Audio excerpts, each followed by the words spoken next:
Hi, everyone. My name is Pian Pian. I'm the founder and CEO of Amotions. Amotions is a platform to help you increase success and happiness by developing important skills such as communication and emotional intelligence and leadership skills. Today, we're going to have a discussion on how to find a job. And we are pleased to have a college student, Sabash, here. And we're going to chat more on that. Hi, Sabash. Thanks for coming here to talk about this. And would you like to introduce yourself and then share some of the questions that you have? Sure. Hello, everyone. My name is Subhash Karki. I go to SF State and I'm majoring in electrical engineering. And I have few questions to PNPN. The first question is, what is the key to find a job? Great. So I think I would ask the question, kind of like rephrase a little bit before we go into the answers. Like, what kind of job are you looking for? And what are you passionate or excited about?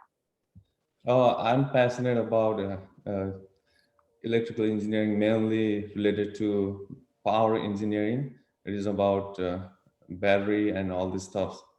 So my question is how to get into uh, electrical engineering field and how to navigate the job. Great. Yeah. So there are a few things to consider in terms of finding jobs. There are the standard ways of applying through company websites and job sites.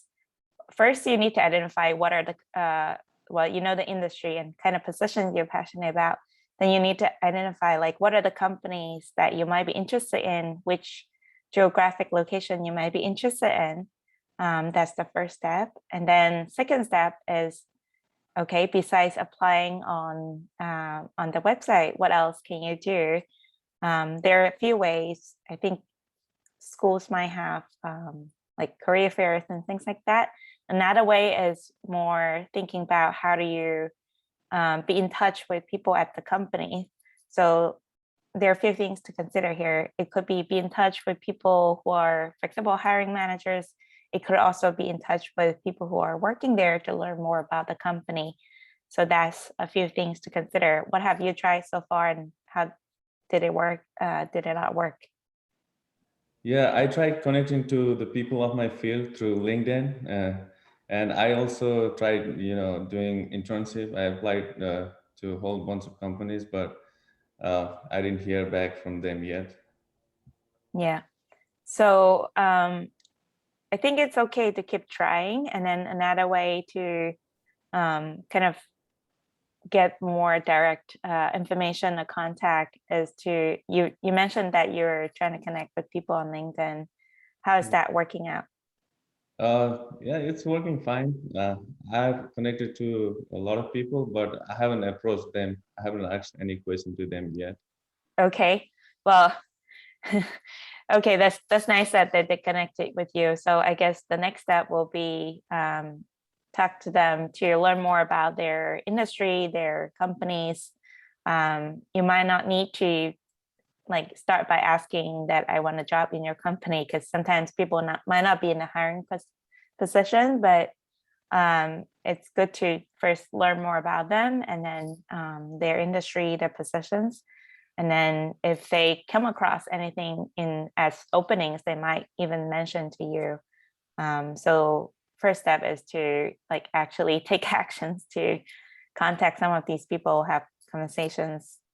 Now it's probably mostly virtual, but when things are safe, you can also ask if like, can I stop by, maybe treat you coffee or something like that. Okay, so how do we approach them? Sometimes I'm hesitant on approaching people. So Yeah, the right way to approach them. good questions.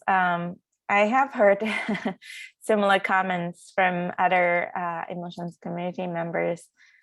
So I think first is like understand what makes you nervous about approaching people. Like what is the cause of nemesis, and then we can talk about how to adjust that. Okay. I'm not sure how to approach them really, like what to talk. Do we start by saying hi, hello, what do you do, or just directly enter into the topic you are interested in?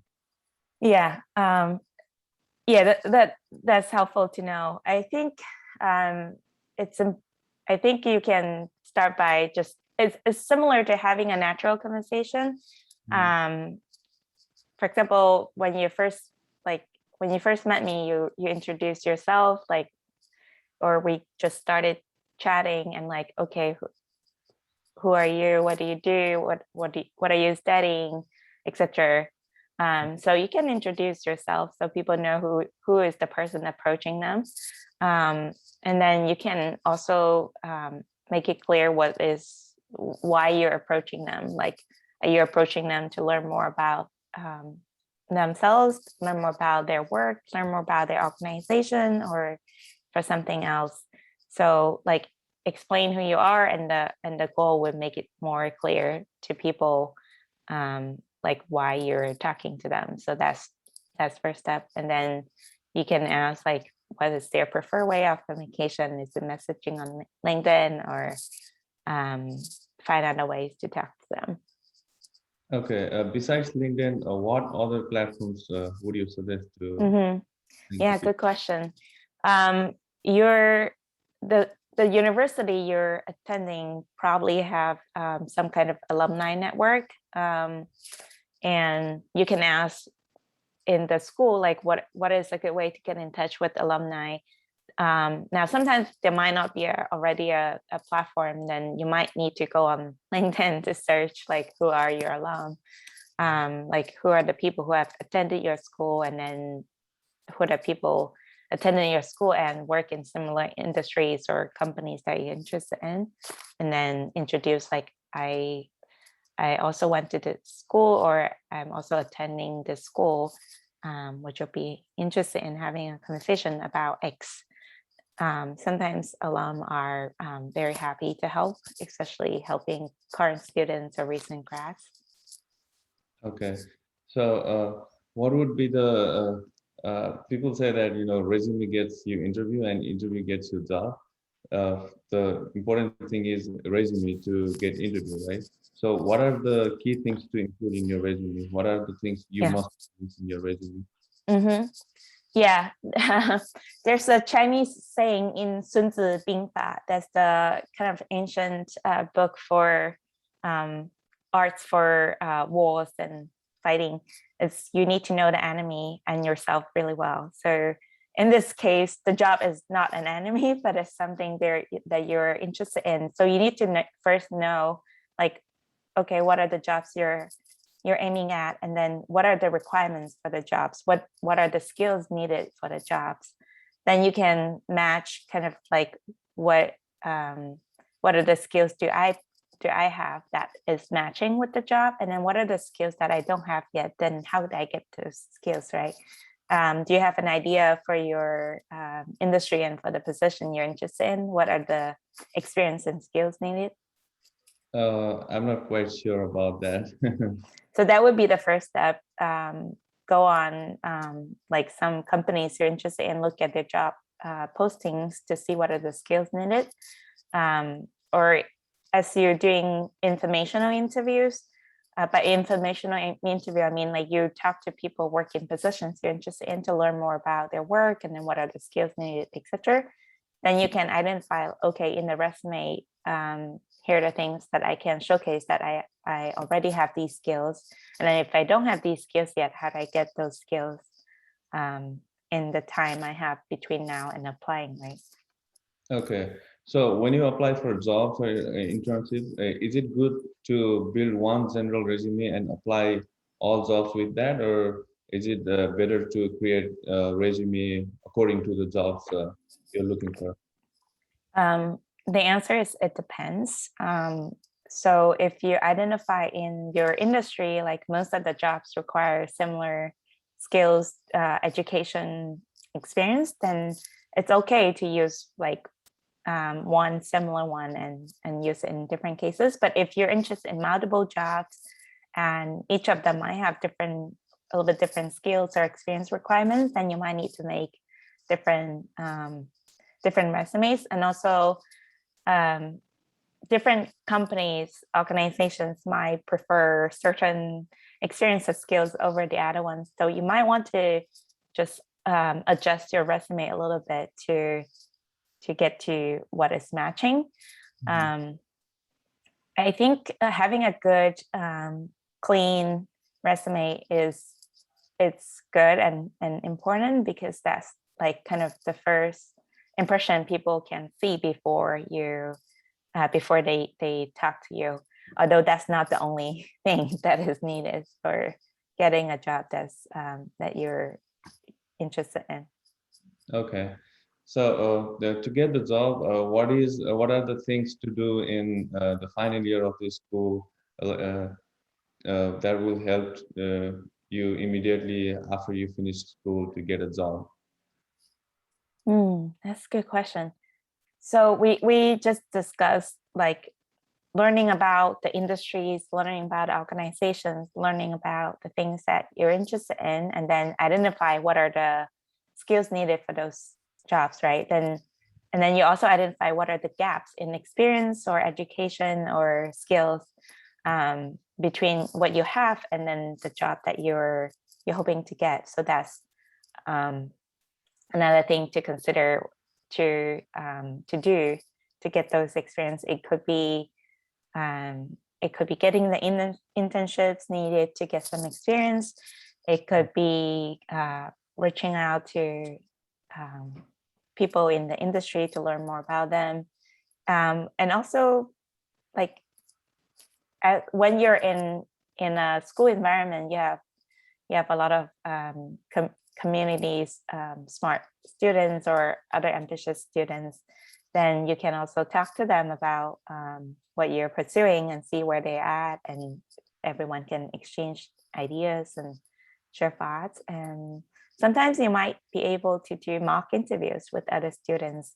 Now, Emotions is also a community where people can come to share thoughts and tips, and even challenges, and then get support from each other from the peers or from experts and advisors on different topics as well. So that could be something to check out as well, and enjoy the time in college. Sometimes like learning in college give you some of the critical thinking skills, problem solving skills. So I think it's still a good idea to like make best use of the learning resources you have at school as well.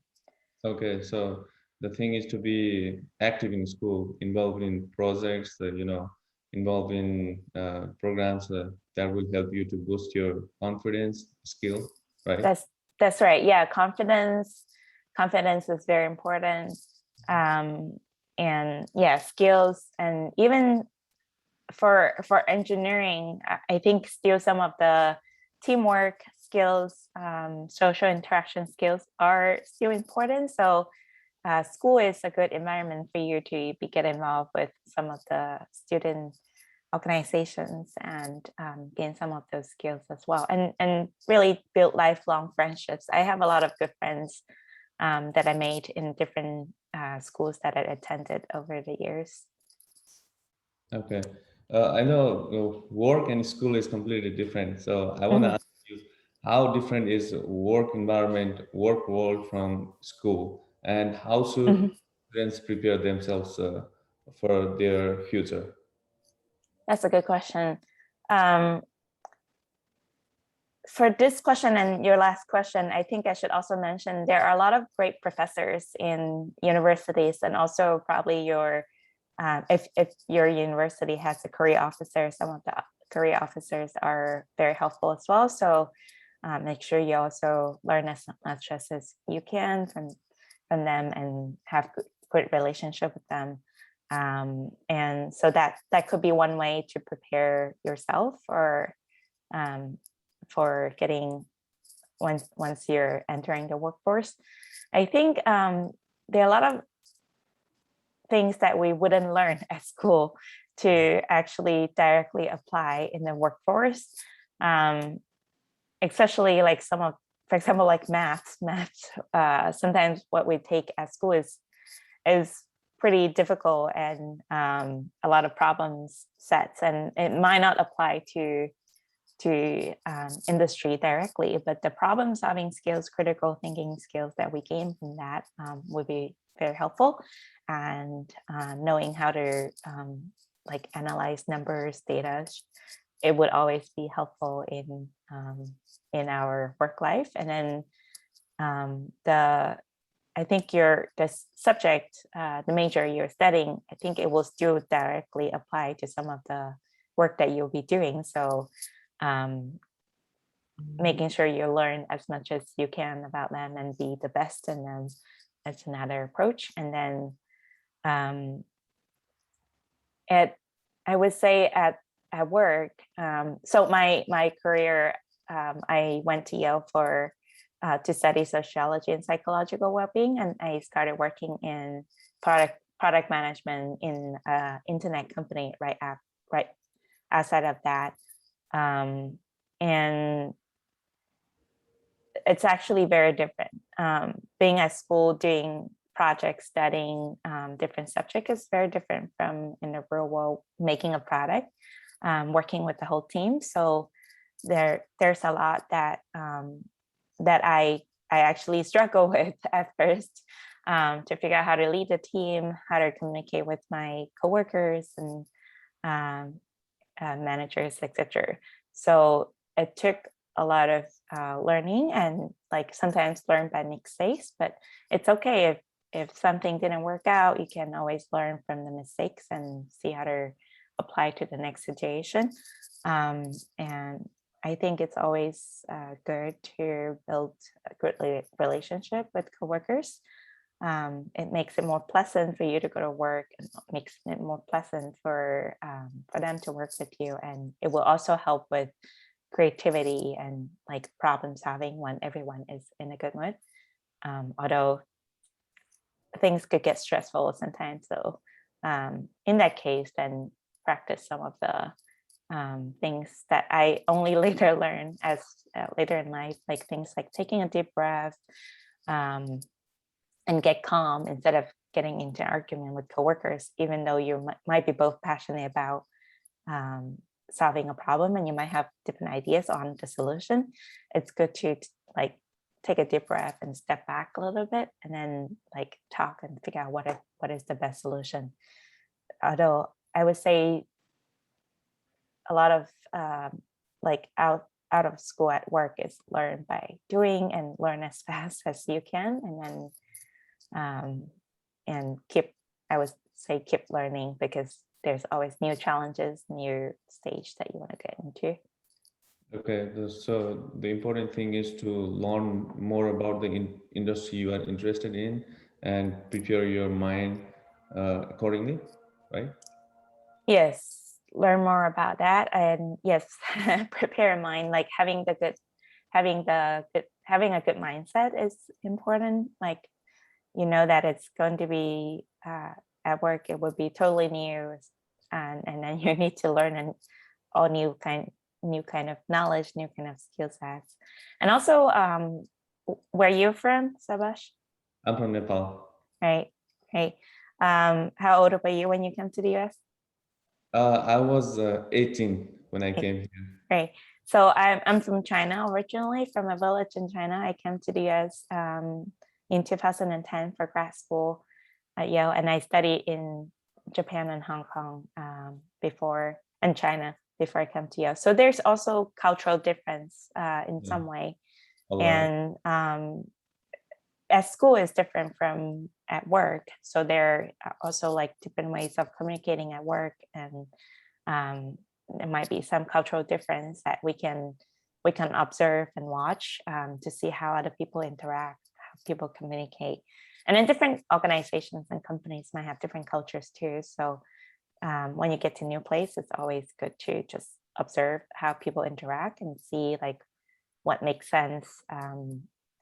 You can always have your own style, but like how you can adjust and interact well with other people.